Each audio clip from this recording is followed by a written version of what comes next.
Šobrīd es teikšu mēs, tāpēc, ka es esmu divām ēnām, atrodamies Latvijas Dzelzceļa vēstures muzejā.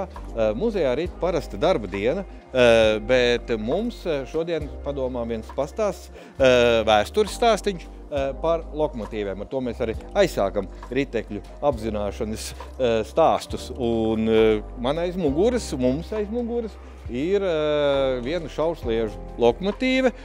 Jā, šaursliežu tas ir pilnīgi acīm redzams, jo mēs esam mazliet varbūt pat garāki par dažām lokomotīvas pamatdetaļām. Un kāpēc es ar to, vai mēs, pareizi sakot, ar to sākam mūsu stāstu sižetu, jo tā ir faktiski vecākā lokomotīva, kas ir Latvijas Dzelzceļa vēstures muzeja krājumā, un tā faktiski visu laiku, kopš 1923. gada, kad viņu nopirka Latvijas Dzelzceļa, atrodas Latvijas Dzelzceļa īpašumā.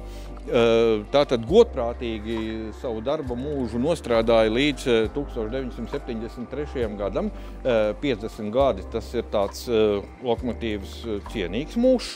Un šobrīd pēc vairākām pārceļošanām, jo vispirms lokomotīvu pārceļoja no Daudzavas uz Jelgavu, pēc tam no Jelgavas uz Ventspili, pēc tam no Ventspiles atkal uz Jelgavu, un 2007. gadā tika pārvests uz Rīgu, bet atkal tad uz Ventspili, kur tai veica restaurāciju. Un pēc restaurācijas 2009. gadā lokomotīva atgriezās, vai pareizi sakot, tika ievietota šajā vietā.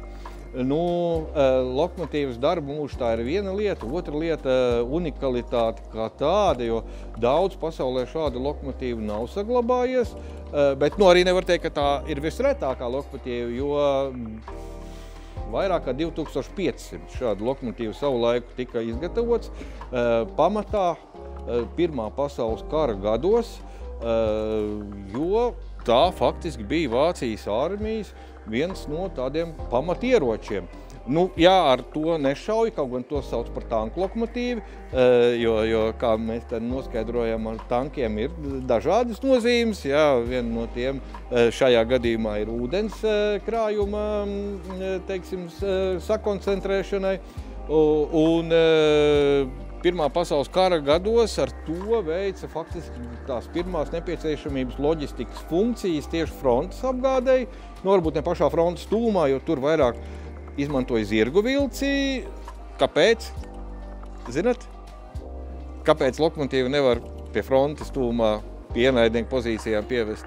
Izšaust cauri ūdens bākas un ūdens izvērst. Jā, viens no tiem, kad lokomotīvu var viegli ievainot, otrs ir dūbi un tvaiks, kur ienaidnieks diezgan viegli var pamanīt.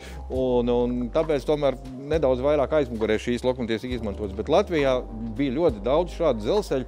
Faktiski mēs te lēšam kā aptuveni ap 1000 kilometriem, bet pēc Pirmā pasaules kara Latvijas dzelzceļu rīcībā bija aptuveni 600 kilometru šādu dzelzceļu un 64 šādas lokomotīvas.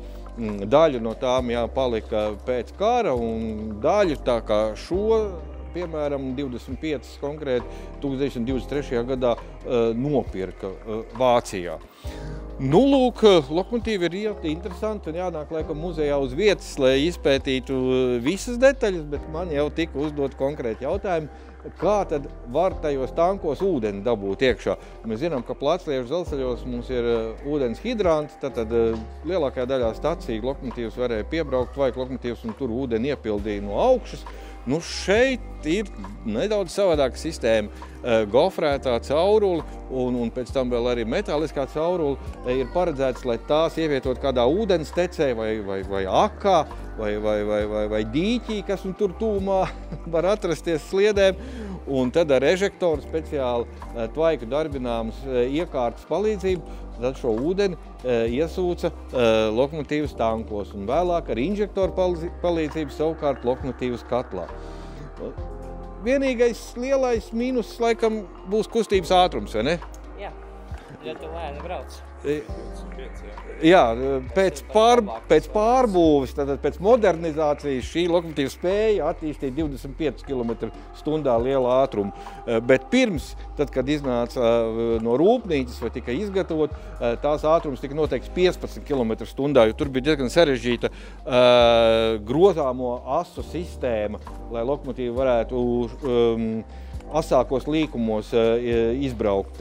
Vēlāk tomēr tas ātrums bija daudz svarīgāks, līknes iztaisnoja, un galvu galā līdz pat 1962. gadam Latvijā ar šīs lokomotīvas palīdzību tika veikti arī pasažieru pārvadājumi. Jā, izklausās diezgan neticami, bet mēs iekāpām pasažieru vagonos.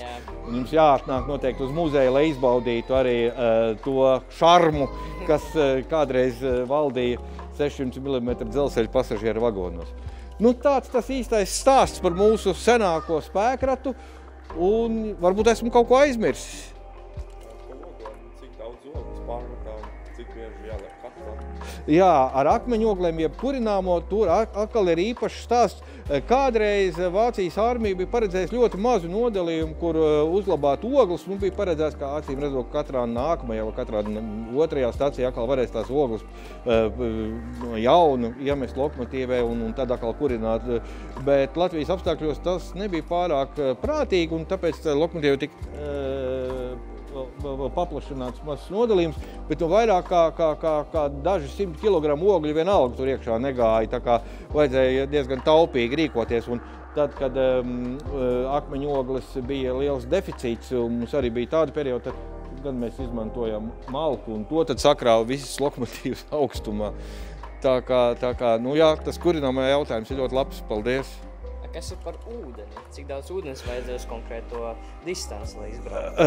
Jā, tas ir ļoti sarežģīts jautājums. Es uz viņu laikam neatbildēšu ļoti precīzi, bet ūdens ņemšanas vietas bija izvietotas ik pa kādiem 3, 4, 5 kilometriem. Tas nozīmē, ka atkarībā no meteoroloģiskiem apstākļiem vēsākā laikā ir nepieciešams vairāk ūdens, jo arī berze palielinās, un jo smagāka krāva, jo ūdens patēriņš ir lielāks. Bet jā, tas noteikti jāpapēta, un es domāju, ka tie apmeklētāji, kas atnāks uz muzeju, atradīs arī atbildi uz šo jautājumu, jo muzejā ir dažāda veida katalogi un grāmatas, un arī ekspozīcijā tās ir pieejamas. Tā kā, ja jums ir šādi jautājumi, droši nākiet uz muzeju un arī uzdodiet tos, mēs atbildēsim.